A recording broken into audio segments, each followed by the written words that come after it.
So, hello mga kulichap, isang magandang araw po sa ating lahat. Ayan, walang ilaw ang banyo namin.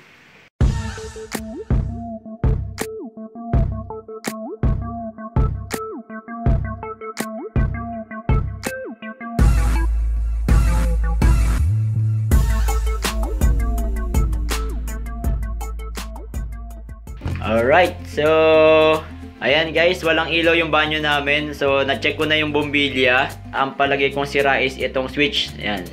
At hindi ko rin naman mabuksan yung flash kasi makikita nyo yung banyo namin. Ayan. Ang gagawin ko, papalitan natin itong switch kasi nung nakaraan, itong switch na to ay parang nagkakaroon nga siya ng problema. Papatay-patay yung ilaw. So, hanggang sa ito ayaw na siyang gumana ng tuluyan. At pinabili ko na yung misis ko ng ganitong switch, wall switch socket. Pinabibili ko lang itong switch na ganito, kaya lang syempre ang binili ng misis ko isang buo na. So, para mas madali daw magpalit. Pero sana itong switch lang sana yung binili niya. And then bago natin gawin ang switch natin, syempre safety first. Kailangan tayo ay naka-rubber, naka-isolate tayo sa ground. And then papatayin natin tong main switch. Okay. So patayin na natin tong main switch, guys. So, tatandaan nyo na laging papatayin natin ang main switch. So, yun. Dahil napatayin na natin yung switch, wala tayong ilaw at flash na lang yung gagamitin natin. So, kailangan natin mag-gloves, At dahil wala akong working gloves, itong gagamitin ko yung gloves natin sa pagbabike. Pwede na to kasi ito naman ay medyo leatherette, For safety lang din. And, syempre, pinatayin na naman natin yung switch. Wala nang dumadaloy na kuryente sa ating linya ng kuryente. So, electrician muna tayo ngayon. Ayan. So, ito yung switch natin. So, ang gagawin lang natin, guys, ipapry out lang natin tong switch na to sa ating dingding. Ayan, di ko matanggal dahil meron akong gloves. So, ang gagawin lang natin, pry out lang natin na ganito yan.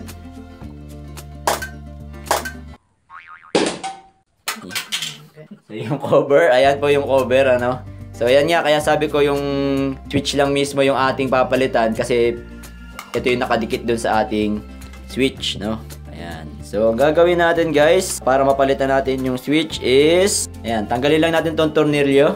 Ayan. Gamit ang screwdriver. Medyo nagmamadali na po ako kasi susundo na po yung asawa ko sa eskwelahan. Wala po akong tagahawak ng camera. So, yung iba kasing switch na ganito kaya nasisira, ayun, kasi parang may nakita akong langgam. Nilalanggam kasi yung ibang switch, Kaya pag napasukan ng langgam yan, sisira yung switch natin or nadumihan. So wala na namang kuryente yan, guys. Kaya lang naka-gloves pa rin tayo. And then, so yan, hilahin lang natin. At nakikita nyo may mga dumi-dumi, ayan, Ayun yung mga ibang mga pwedeng pumasok dito sa switch natin kaya nasisira yan. So ang gagawin lang natin, alisin muna natin itong mga dumi na yan.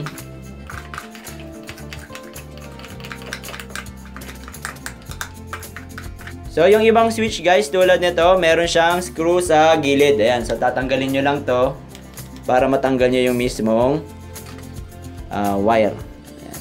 Hindi siya parang lock on. Ayan. Siyempre, sa kabila din, ganun din. Magkabila, ayan. So, kung nagtitipid, pwede naman na, ang gawin nga natin is, itong switch lang na to ang tatanggalin natin.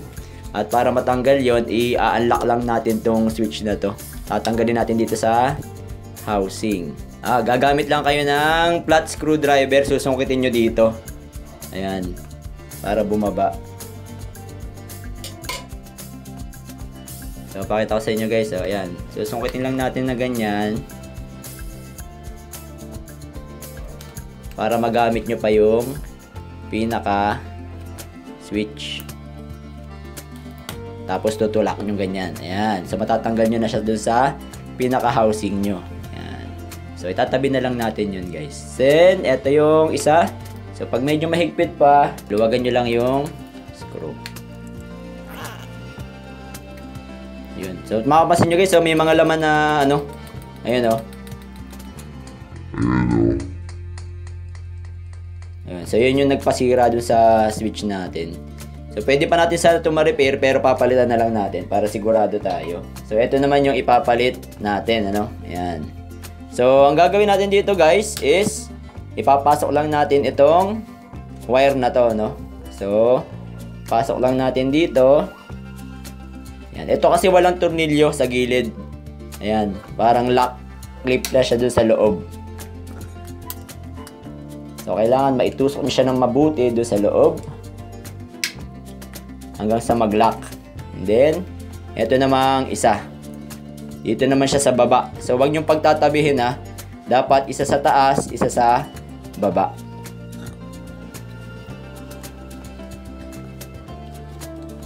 Okay, so ganyan na siya. Then, ite-test natin. So, yun nga pala, para may kabit nyo tong pinaka-switch natin, try out muna natin itong ibabaw niya.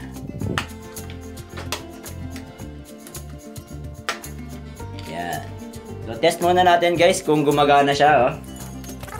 So, buksan natin tong main switch. Okay. And then, wala. Ayan, may ilaw na yung ating banyo. Try natin i-off. And then, i-on. Ayun. So, smooth na siya. Ayan, so smooth na siya. So, ang gagawin na lang natin guys is ibabalik natin itong cover niya. Secure lang natin mabuti. Then, ibalik natin na ganyan. Ayan. Mag-gloves din tayo siya. Alright, so para masulit natin yung binili natin, no? So, yan. Ipa-flatten nyo lang siya. Ayusin lang nyo na maayos yung wiring dyan para hindi magulo. Then, flat nyo lang siya ng ganyan at gamitin natin yung tornilyo na provided sa kanya. So ayan guys, hindi lang sasakyan yung niyayari natin, pati sa bahay-bahay. Pwede tayo dyan, no? Sa mga ganitong mga simple na household chores. Ayan.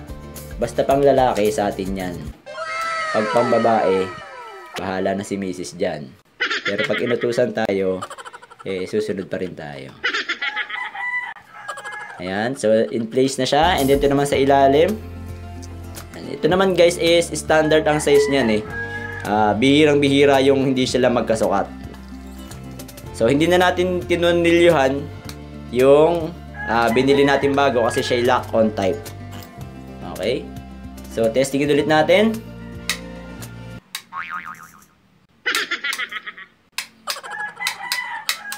Alisin natin yung ano.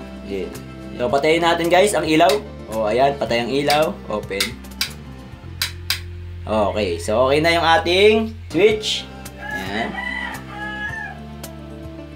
Tapos ipapasok lang natin tong cover. Ayan. So ganyan lang yung pagpalit natin ng switch guys. So hindi lang sa banyo, pati doon sa mga ibang switch ninyo, no. At yung ganito nyo guys, yung luma, ayan, pwede nyo itabi yan para magamit nyo pa sa mga susunod na gamit. Ayan. Punta na tayo doon sa labas. So ito guys, yung mga ganito, pwede nyong itak-tak-tak-tak kasi baka may gamit nyo pa. Ayan oh, ayan may mga ano sa loob. Ayan yung nagpapawala nung contact niya. So pwede nating i-repair to or yun nga, linisan lang para if ever na mga ilangan tayo na switch, hindi na tayo bibili. Tatabi lang natin. Alright. So sana po miniyambag na naman akong kapakipakinabang sa araw na ito. At sa mga hindi pa po nakasubscribe, subscribe lang tayo sa Kulit Shop. Ang shop na makulit pero walang physical shop. See you in my next videos. Bye-bye! O yan, tama-tama, kakain na tayo ng pork chop at ampalaya at mansanas.